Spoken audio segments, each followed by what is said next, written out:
Welcome to the Deeper Into Movies podcast. My name is Stephen T. Hanley. I am the founder and lead curator of Deeper Into Movies.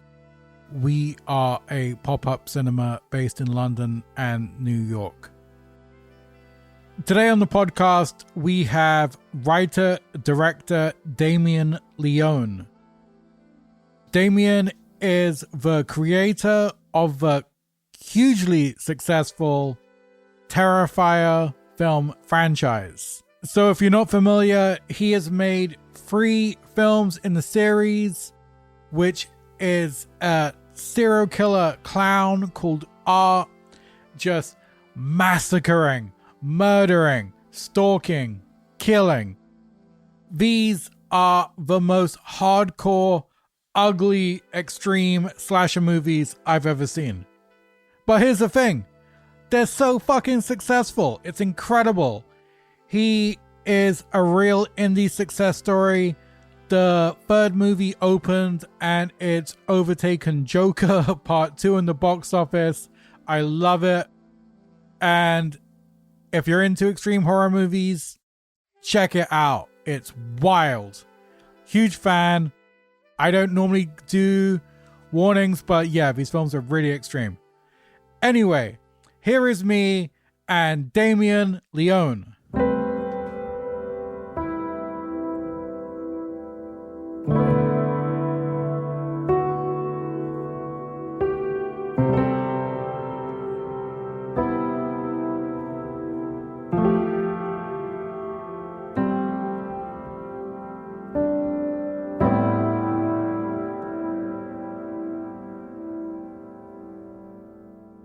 Hey, what's up, man? Hey, how are you? Pleasure to talk to you. Likewise, buddy. I'm doing well.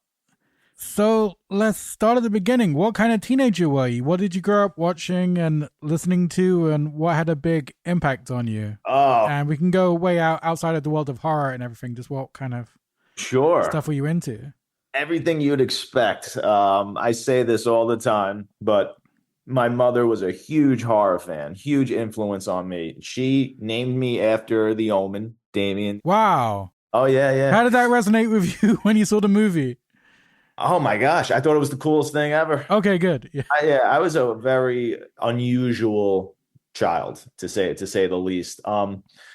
It's hard to explain. Like I grew up, it wasn't like I grew up alone. I grew up with, I had my 2 older sisters, great support system, wonderful, loving family. There was nothing crazy in my childhood, and I grew up with a lot of friends, but I was definitely the weirdo in the group. That's for sure. I mean, they certainly weren't allowed to watch the movies that I was watching. I grew up watching, and at a very young age, I'm talking 4 years old, I was already watching Halloween, Friday the 13th, The Lost Boys. My mother took me to the movies all the time when I was a kid. She took me to see RoboCop in the theater, Lost Boys. I grew up watching a lot of Arnold Schwarzenegger and Stallone movies. So Rambo, Commando, those were 2 of my favorite movies growing up. Beastmaster, Red Sonja, Conan. That's one of the big reasons why I incorporated the fantasy element into the Terrifier. Right. Because I love that genre. I absolutely love it.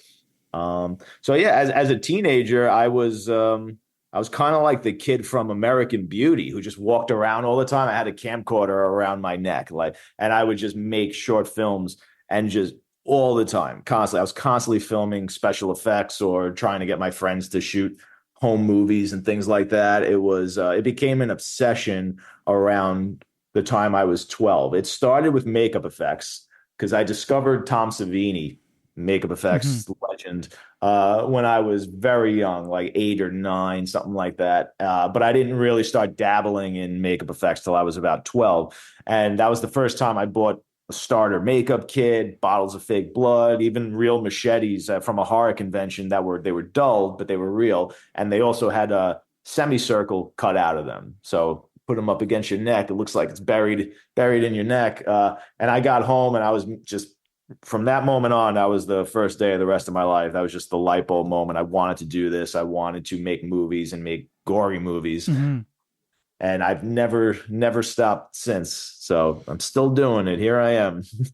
That's so cool you say The Lost Boys. That was the first film I was, when I say obsessed, I mean like, Oh, cool, man. Yeah. there was a video store closing down near my house, and my brother took me and said, "Oh, these movies are like £3, so just take one." So The Lost Boys was the first movie I owned, so I still have the VHS, and Really? completely got me hooked. And embarrassingly, I kept on going into.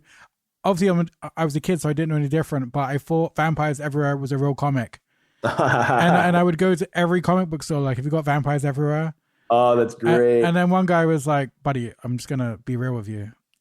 That movie, that comic doesn't exist." And I was like, "What the fuck do you mean? How?" It has to. It has It's a to. crushing moment. And then the next week, I bought 976 Evil. Oh yeah, yeah. Stephen And Jeffries, Robert Englund. Yeah, yeah. But and there was a hot premium. Apologies to my parents. There was a premium hotline number on the VHS to dial Mark Dark. Yeah.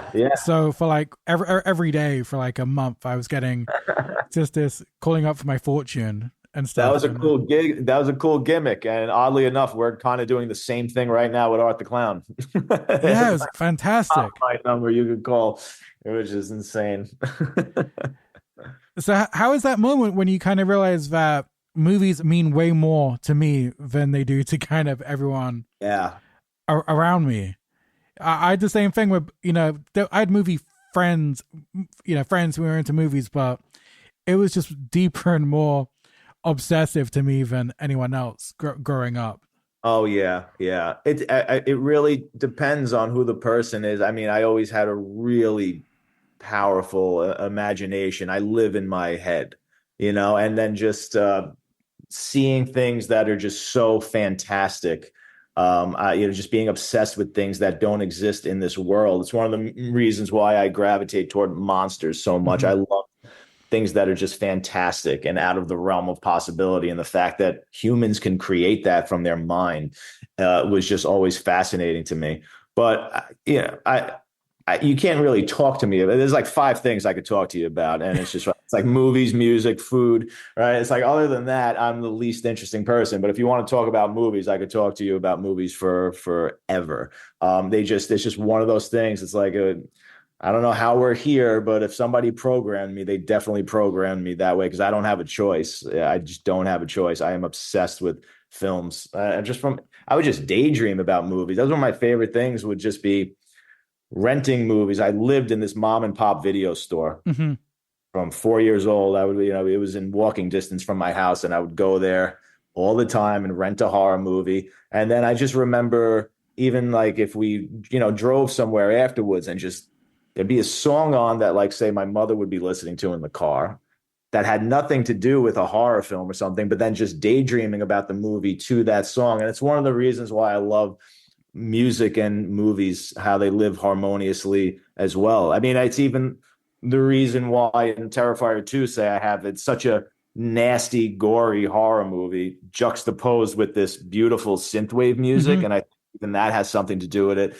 They shouldn't work in harmony. It makes no sense, but there's something that actually works really beautifully about it as well. And I think that really goes back to my childhood and being in the car daydreaming to what I just seen, and you typically being a horror movie. And this has become such a incredible success story, not only in horror, but it's in the world of independent and low budget filmmaking. And I was wondering, can you pinpoint what your biggest challenge was around part 1 of getting it off the ground, or once made, getting eyes on it? Oh, this is nothing but challenges. The entire okay, it doesn't get easier. It's gotten harder. This was the most difficult one to make by far. I thought it was going to be the easiest. More money, more problems is very real. Wow. Okay, let's talk about that afterwards. Yeah. The biggest challenge was always getting the money to trying to convince somebody to give me $30,000 to make Terrifier was virtually impossible. I tried for years, even literally years. Even after All Hallows Eve was kind of successful in terms of what it was made for, and it's certainly very successful now. It's made 100 times its budget, maybe more, its budget back. But so even after that, even after All Hallows Eve was doing okay, I went to the producer of that film, and he would tell me, I can't get you the money to make your Art the Clown solo film. Clowns can't sell a movie. Nobody's giving money for killer clown movies right now. So I had to hear that for quite some time. But I was very persistent. I knew that there was something special with this character after I made the second short film, Terrifier. It wasn't so Mhm. much when I originally created him. When I originally created him, I thought he looked really cool. I thought he was creepy, but he was still so in his infancy. He wasn't even a slasher yet. He wasn't fully formed. So Terrifier, the short film, kind of solidified that for me. So luckily, and just by chance, my producer, now my partner, him and I own the IP. It wasn't until I kind of crossed paths with him, and he wasn't even a producer. It wasn't somebody I was asking for money. That's what's so interesting about the way these things work out. He was retired. He was on Wall Street and a commodities trader. Retired, wanted to get into the movie business. Was making his first movie. It just so happened that the director of photography on his film was the same director of photography who shot my first Art the Clown short Mhm. film. He knew I did the makeup effects. So Phil, my partner, it was a war drama, and he had these flashback war scenes, and he needed some gore. Mhm. And DP Tom recommended me. Phil and I hit it off. We became friends. And then whatever, a year later or months later, I was just sending my Terrifier pitch to everybody I knew because I was about to do a Kickstarter campaign for it because Mhm. nobody was giving me money. And he got it, and he called me, on the side, and he was like, "What are you trying to do here?" He's like, "You're trying to raise what, $30,000 to make a feature?" He's like, "Is that even possible?" I was like, "Well, I made the Terrifier short film for like $5,000. That was 20 minutes long. I maxed out a credit card and made that." I said, "You do four of those, you got a feature." I'm like, "We can make it." And he goes, "I'll give you the money tomorrow if you think you can do it." He goes, "I just want to hang out." He's like, "You got to promise me you'll let me hang out with you while you're doing the effects and show me how to do the effects because I think that's the coolest thing ever."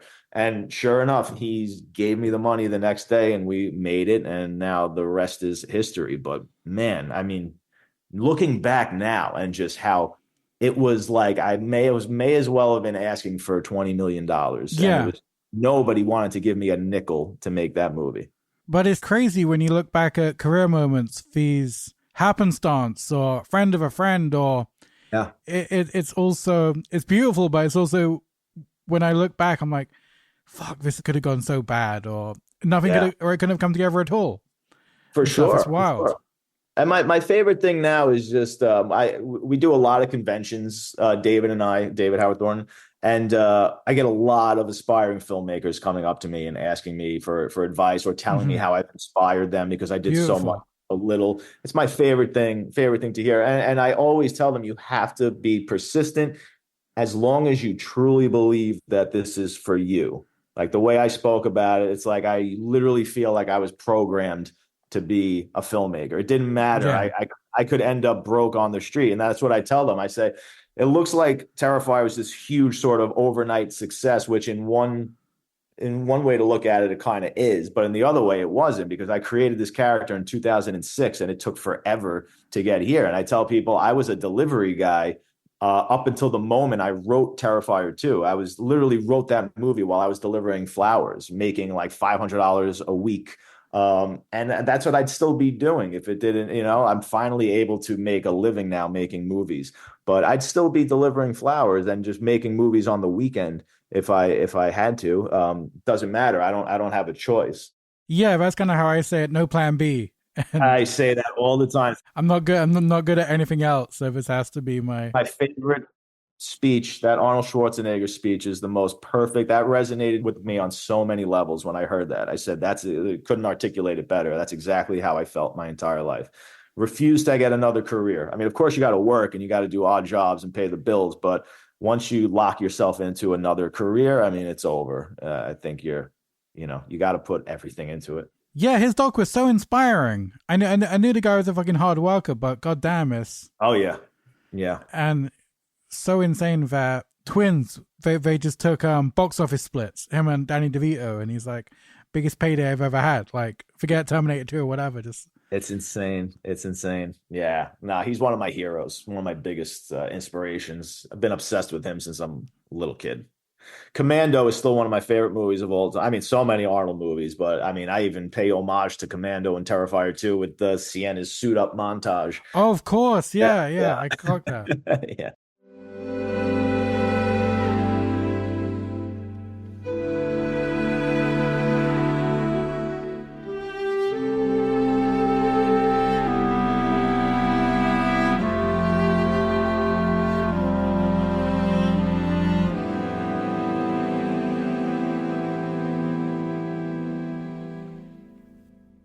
This episode is brought to you by our friends at Mubi.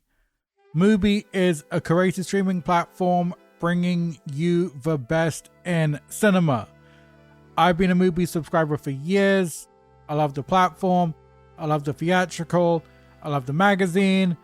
And I'm going to dig in and pick out some of my favorites on the Mubi UK platform. So here is what you need to watch. One of the reasons I like doing this is I always find things that I need to watch myself. And the first up is Occupied City. This is a documentary made by the wonderful Steve McQueen. You probably heard me rave before that Shame is one of my favorites of all time. And this is a documentary set in the Second World War about the Nazi occupation in Amsterdam. Whoa, and it's over 4 hours long. I love it. Okay, Mubi have a female vampires collection on the platform ready for Halloween. I'm feeling spooktacular. Claire Denis' Trouble Every Day, starring the incredible Beatrice Dahl and the controversial Vincent Gallo. This is one of my favorites. I saw this at Quentin Tarantino Cinema at the New Beverly, and there were so many walkouts. This film is super extreme. I'm here for it. Okay, I do not know what this is, but it's called Humanist Vampire Seeking Consenting Suicidal Person.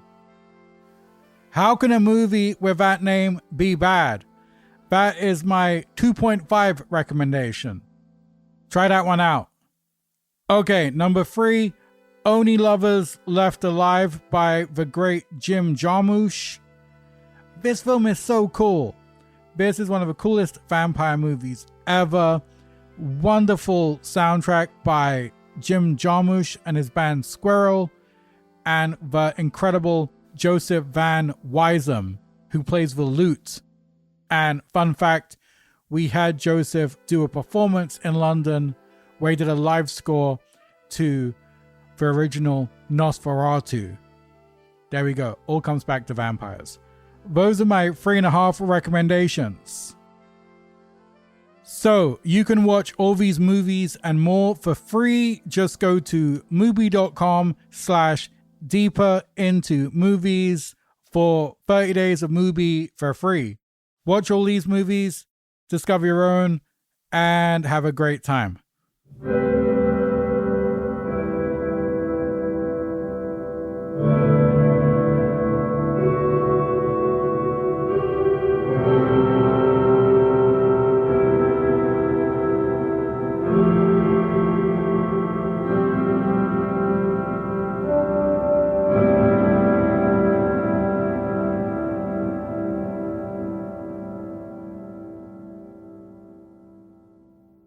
So how's the kickback? Your movies are so extreme and so sadistic. Was there ever a point where you think I should tone this down for a more, if Netflix want to take it or anything? I'm sure you had people in your ear like, dude, did you really have to go so hard? But Sure.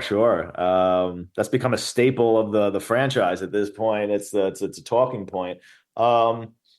No, personally, for me, it's always about pushing the boundary, and every movie, yeah, every subsequent film we have to push it a little further. But I'm very conscious about pushing it too far, and I'm apprehensive about pushing it too far. So, I will say when I'm writing the script, it's usually way worse. And then I say, we have to pull it back, maybe 3 steps back. That's too much.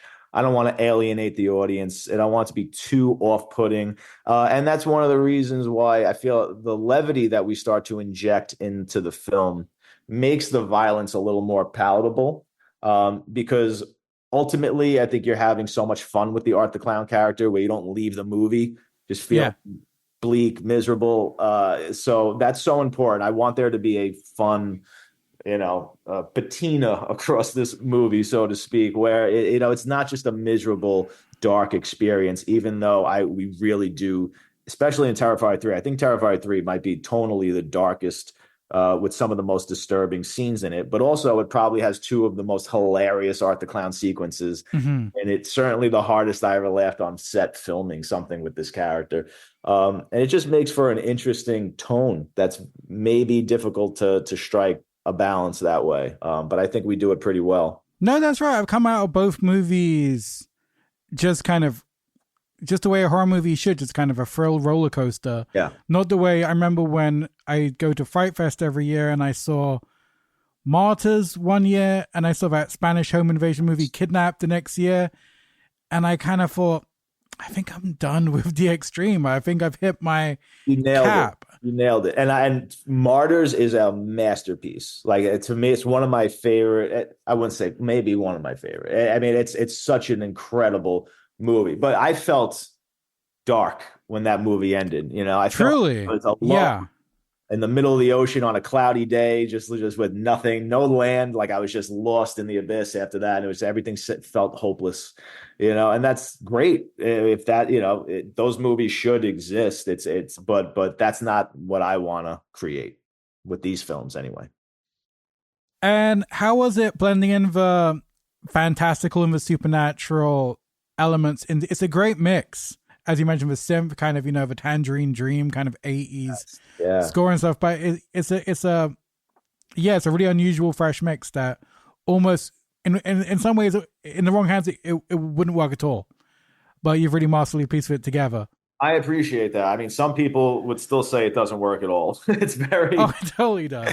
Yeah. It's become a very polarizing part of the franchise. And I knew it would. I knew it would be going into it, but I'm not interested in just making Terrifier 1 over and over again. That is so boring to me. Where when I write the scripts now, the gore and the violent set pieces are the last thing I'm thinking about. Now that doesn't mean that it's not one of the most important parts of the franchise, but it's like I'm more interested in the story, the lore, like fresh takes and spins I can take it into, ways I can challenge myself.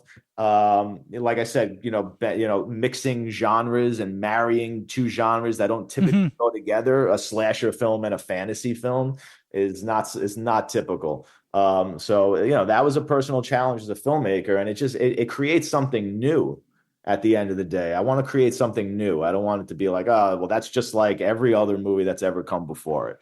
So once I have this new, fresh idea and take with this franchise, then it becomes, all right, now it's time to get down to the nitty gritty. And now let's bring in the kill scenes and make those the coolest things that we can.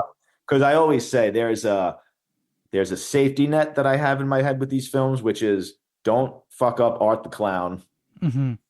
And don't fuck up the kill scenes. Like those are the 2 main things that will keep the audience, there, or our fan base will keep them there. And then I have an area where I can explore and try and do new, interesting things and take some big swings. And it's very risky. A lot of those swings aren't gonna, they're not gonna fly. I mean, some of them do. Some people love them. Some people hate them. But ultimately I have to like what I'm creating for myself as the artist. If I'm just listening to everybody else and I'm just creating with 1,000 other people want me to make, it's not mine anymore. It's not unique. I mean, you should be coming to me as the writer director. Hopefully it's my job to have a interesting imagination that you're coming to check out. But that also doesn't mean I do something that a lot of directors and filmmakers don't do at all and are terrified of doing. And it is scary. But I will read every criticism. I'll go Wow. every criticism, Right. video, Letterbox. I read everything. It's very difficult to do, but for one, I'm confident enough in myself to know, I've created this character. People really love the character. There's some great accolades. Like I know it's not the worst thing ever, so I'm secure enough to go in and read the criticisms and know that I should still be making movies, but I could improve in so many areas. There's no doubt about it. These movies are far from perfect, and that's my goal with each film is to just become a better storyteller and just a better filmmaker. So if I see a unanimous or resounding note that just says this is not working, I shouldn't just triple down on that and just be like, well, you're still getting this, so take it or leave it. So I try as best I can to course correct. I mean, that's one of the reasons why with part 3 I wanted to go back tonally to part 1 because I felt like took a big gamble with the fantasy element, and just the tone of part 2 is way more sort of poppy and colorful. Nothing like part 1 really. And that's not a bad thing. It's just so different where if I doubled down in that direction and went further, like to give a comparison would be, go more toward like Freddy's Dead, or as opposed to going back to the original Nightmare on Elm Street. That'd be a huge mistake. So I wanted to make sure that I bring back more of what made Art the Clown work in the first place in these films, which was that gritty grindhouse tone. So, I do think, I feel like this is a very happy blend of those two films. And I think that ultimately makes it feel like it's its own film this time. It feels different than the other two. And finally, where do you want to go next? You see if it says trilogy and done. You're obviously probably aware, like when franchises go too far, they can really jump the shark. Absolutely. What do you have planned for the future? Yeah, I'm very, very afraid of doing that with this franchise. Even though it's beautiful I had more people, I was just at a con this week and I had more people come up to me asking me about Terrifier 4 than Terrifier 3. I'm not even kidding. I was like, can we just get through Terrifier 3? Because I've always danced around that question. Like, how many of these do you want to make? How many do you see? And I hate even admitting it. Like, I really saw me making 4 of these. Once I wrote part 2, I knew that was sort of the start of the trilogy, because part 1 was almost like a proof of concept film. It's just a showcase of Art the Clown. It wasn't until I introduced Sienna that it really became the start of the franchise, or this compelling overarching story, So probably one more film to tell my Art the Clown saga. And then I think it's just, it doesn't mean that I'll never make another one. It doesn't mean, because we've opened up the supernatural doorway, so you could always bring him back. Yeah.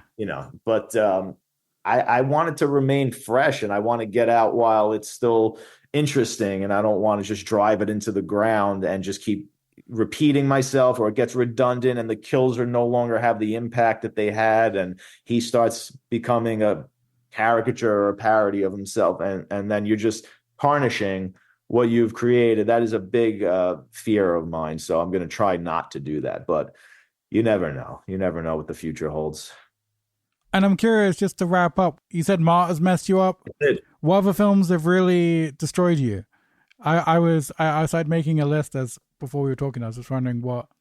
Yeah. As someone who's made such affecting films, what's really got under your skin? And yeah, it's usually like foreign movies that'll do it. It was the old Italian cannibal movies would leave a bad taste for sure. I don't know. Somebody just asked me this question again, like a few interviews ago, and I was thinking. They asked me what movies shocked me, and it was hard for me to give answers like on the spot. I said that.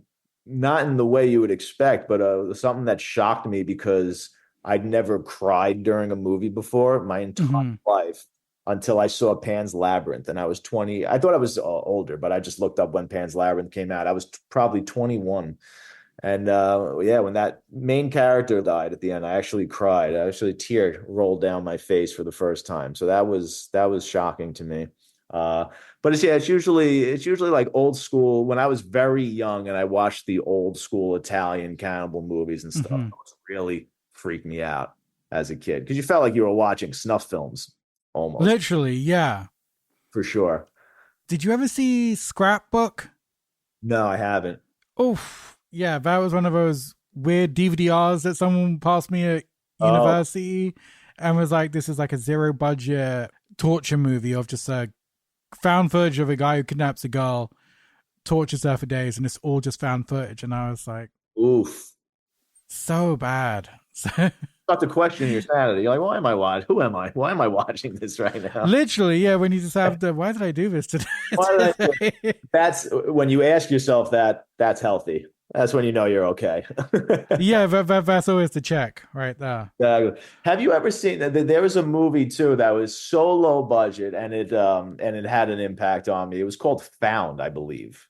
You see, No, I'm making a note of this. yeah, I think that's what it's called. I hope I'm not wrong. It's about this little kid and his older brother's a serial killer. Oh, cool. It's awesome, and I can't believe it hasn't been remade. It's super low budget, but it will absolutely stick with you. And like like the older brother, they love each other, and he's like Yeah. really sneaking around, finding shit in his room and stuff. And he's a savage. I mean, it's a hardcore horror movie. Oh, man. It's awesome. Yeah, recommend that one. Okay, you might just ruin my evening. Perfect. That's great. Yeah. Okay, I'm going to wrap up. So great talking to you. Love the series. Can't wait for part 3. Thank you, sir. This was fun. Thank you. Keep up the good work.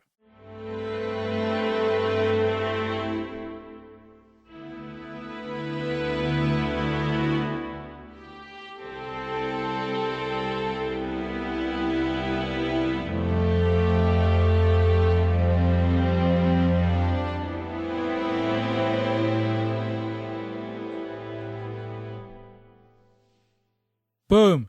That's it from me. That was me and Damien. Thanks for listening. Thanks to Marek and Signature Entertainment for setting that up. Thanks to you guys for listening. If you enjoyed the podcast, please like and subscribe. It helps with listenership, and the bigger the pod gets, the bigger the guests get, and the pod will always be free. Thanks to Joshua Eustace, aka Telephone Tel Aviv, for my beautiful music. And we will speak soon.